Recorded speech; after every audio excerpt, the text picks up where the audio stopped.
Ang mga SRBC po na walang ginagawa kundi ang tumambay. Bagong gising po. Ayan po yan. Si Master Waze. Ay, upload daw. Nakalagay SRBC, Community Service. Yan po ang aming bike.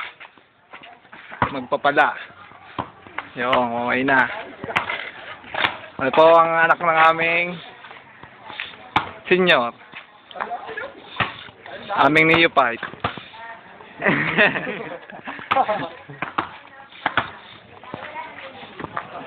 Yan po ang aming pangulo. Wala lagi. Sabi mo sa service. Yo, nice na. Huli. Ito, meeting ka ba? Wala ko muna.